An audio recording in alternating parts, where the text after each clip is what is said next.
अस्सलामुअलैकुम class, hope you are fine and doing well. So आज हम पढ़ेंगे मेथड्स ऑफ डेप्रिसिएशन।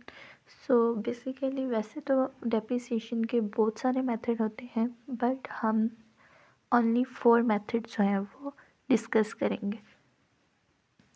सो हम अब डिस्कस करते हैं डेप्रिसिएशन के मेथड। तो बेसिकली डेप्रिसिएशन के हमने 4 मेथड डिस्कस करने हैं।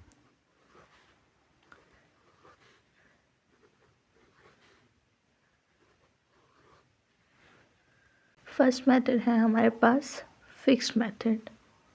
इसे हम फिक्स मेथड भी कहते हैं। इसे हम स्ट्रेट लाइन मेथड भी कहते हैं।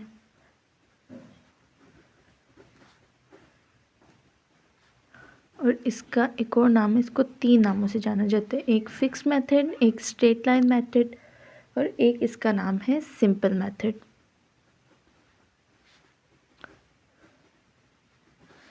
जिसको हम एसएम से डिनोट करते हैं, इसको एसएलएम से और इसको एफएम से। ओके, ये हमारे पास फर्स्ट मेथड है।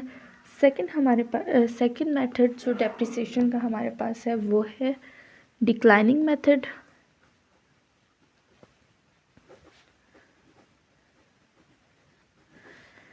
और हम इसको रिड्यूसिंग बैलेंस मेथड भी कहते हैं।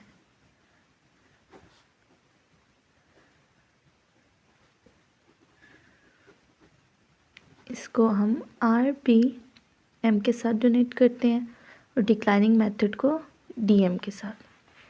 थर्ड मेथड हमारे पास होता है double declining method,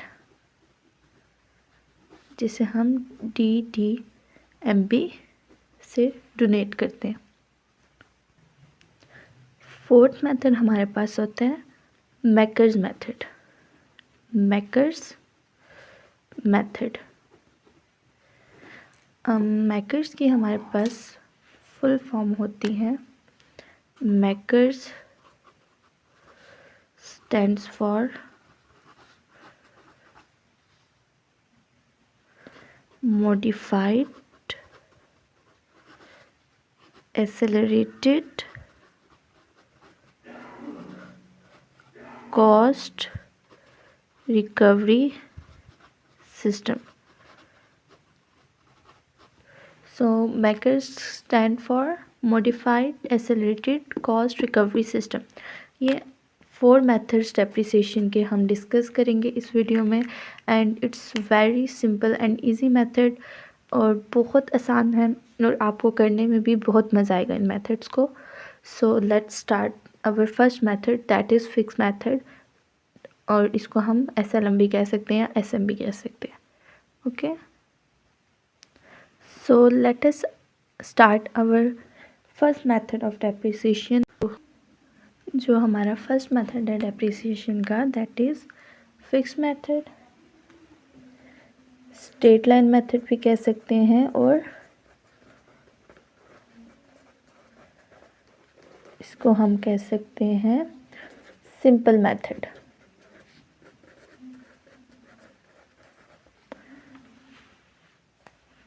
so first method को फाइंड आउट करने का या इसको सॉल्व करने के लिए सबसे पहले हमारे पास होता है एक फार्मूला, डेप्रिसिएशन का फार्मूला है, दैट इज़। तो डेप्रिसिएशन को कैलकुलेट करने का फर्स्ट मेथड में हमारे पास फार्मूला होता है कॉस्ट माइनस रेसिड्यूअल वैल्यू, या आप इसको कह सकते हैं scrap value, divided by useful life.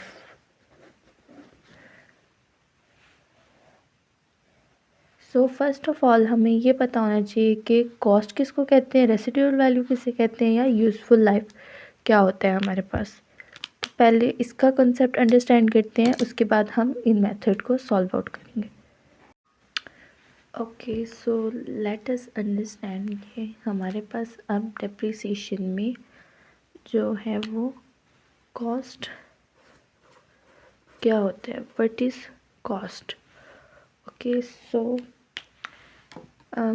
cost in depreciation. So cost means the total. Okay, so cost means the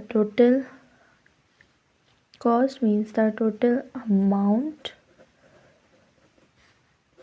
paid to buy an asset and make it ready for use.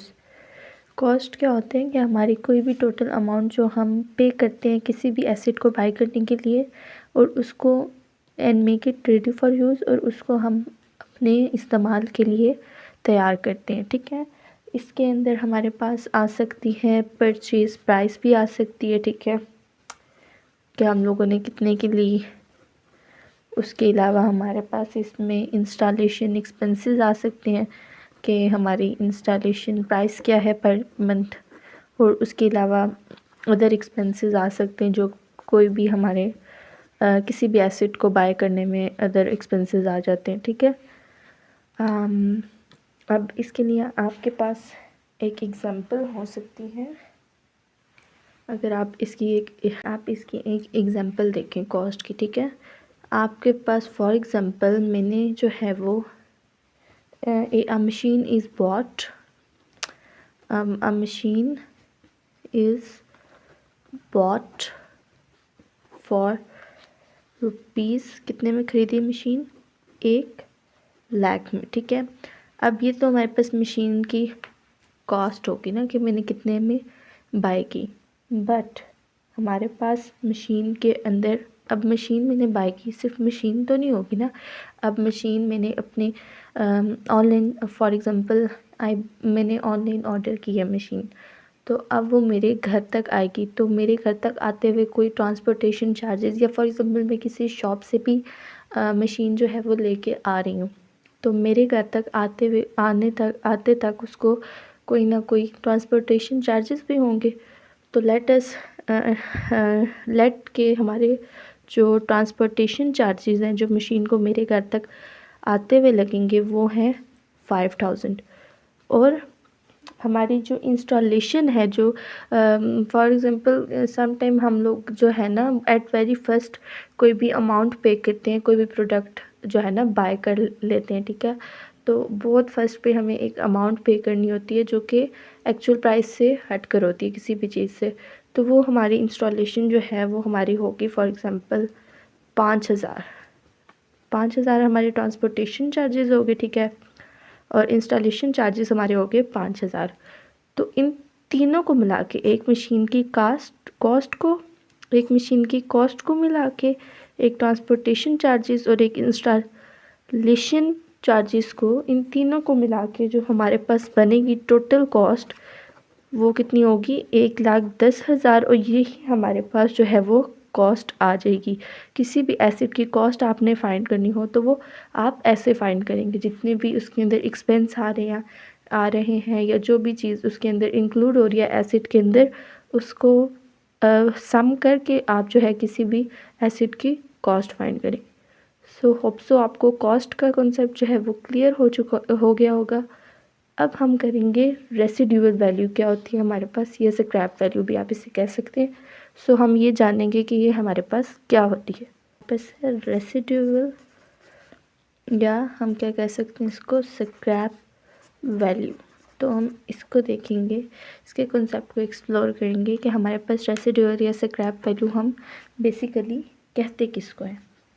Okay, residual value, वैसे residual जो है हमारे पास बकाया जात हो जाते हैं। ठीक है, बकाया आप कह सकते हो रेसिड्यूअल को। ठीक है, तो रेसिड्यूअल वैल्यू हमारे पास क्या होती है, the amount you expect to get by the amount you expect to get by selling the amount you get by you expect to get by selling the asset after using it fully. अच्छा जी, residual value हमारे पास क्या होती है? हमारे पास क्या होता है? Residual value हमारे पास वो अमाउंट होती है जो हम किसी भी एसेट को पूरे तरीके से यूज़ करने के बाद उसको सेल करके एक्सपेक्ट करते हैं कि हमारा जो एसेट है इतने का सेल आउट हो जाएगा। For example, after using a machine for many years, it can be sold for rupees 10,000। तो ये जो 10,000 है ये हमारे पास रेसिडुअल या स्क्रैप वैल्यू हो जाएगी। ठीक है, कैसे? फॉर एग्ज़ाम्पल, अब मैंने जब मशीन बाय की थी तो मैंने 1 लाख की मशीन बाय की थी with transportation charges 5,000 and with expenses installation expenses 5,000। तो मुझे जो है वो टोटल कॉस्ट पड़ी थी मशीन की 1,10,000। मैंने 1,10,000 की मशीन बाय करी थी। अब क्या हुआ कि मैंने उसको 20 साल यूज़ किया। ज़ाहिर बात है, जब कोई चीज़ यूज़ होती है तो उसकी वैल्यू क्या हो जाती है? कम हो जाती है मार्केट में। तो मैंने उस मशीन को 20 ईयर्स तक यूज़ किया और अब मैं चाह रही हूँ कि मैं उसको सोल्ड कर दूँ, ठीक है, सेल आउट कर दूँ। तो अब मैं क्या करूँगी? जो मशीन मेरी सेल हुई, अब मैंने उसको बहुत साल के बाद यूज़ किया और जब मैंने उस मशीन को सेल किया वो कितने की सेल हुई? ₹10,000 की। तो जो 10,000 मेरे पास है ये हमारे पास क्या आ जाता है? रेसिडुअल वैल्यू या स्क्रैप वैल्यू आ जाती है किसी भी एसेट की।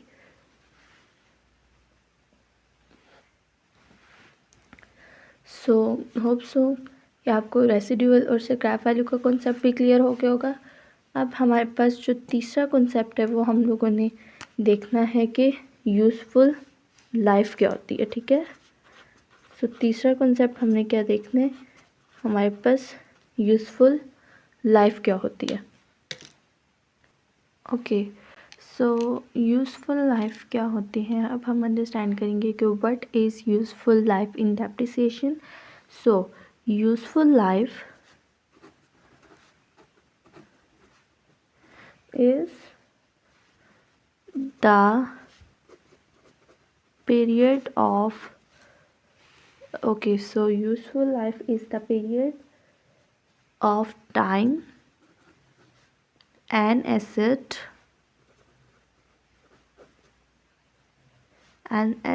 is expected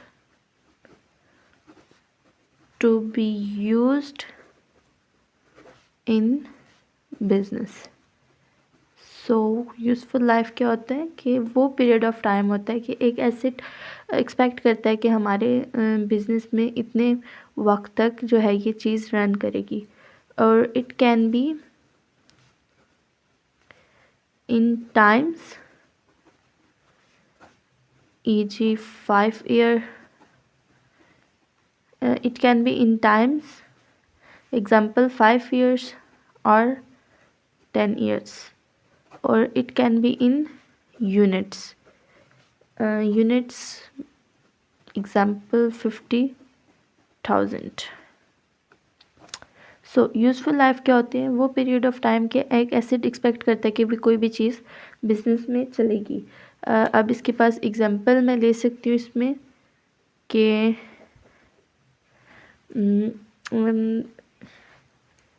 a machine is expected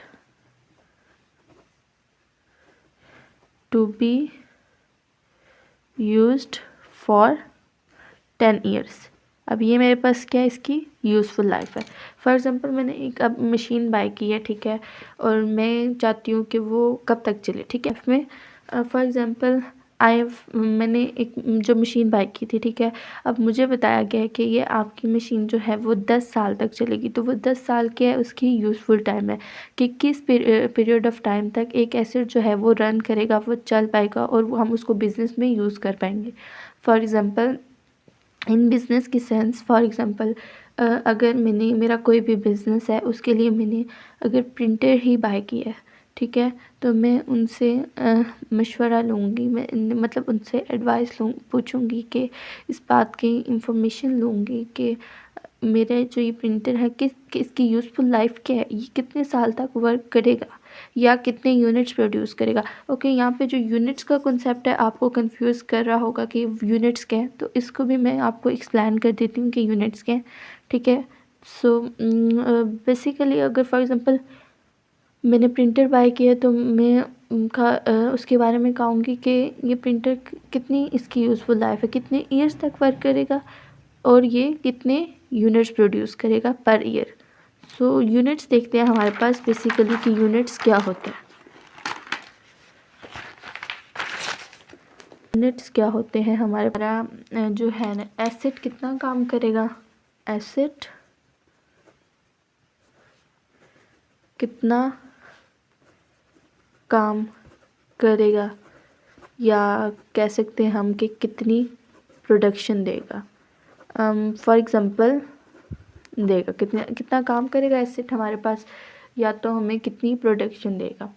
for example machine जो है, अब मैं कहती हूँ मशीन की बात करती हूँ, तो मैं कहती हूँ कि मशीन जो है वो कितने यूनिट्स प्रोड्यूस करेगी। ठीक है, कितने टाइम तक जो है वो एक दिन में, मतलब मशीन को कितने आवर्स तक चला सकती हूँ। फॉर एग्ज़ाम्पल अब देखें, अगर हम मशीन भी बाय करते हैं, ठीक है, तो उसकी एक दिन की भी तो कोई लिमिटेड होता होगा ना कि एक दिन में वो कितनी लिमिट तक हम उसे चला सकते हैं। फॉर एग्ज़ाम्पल मैं एक दिन में पूरा दिन मशीन जो है वो चलाई रखती हूँ, तो मेरी मशीन क्या होगी, ख़राब होने के चांसेस उसके बढ़ जाएंगे।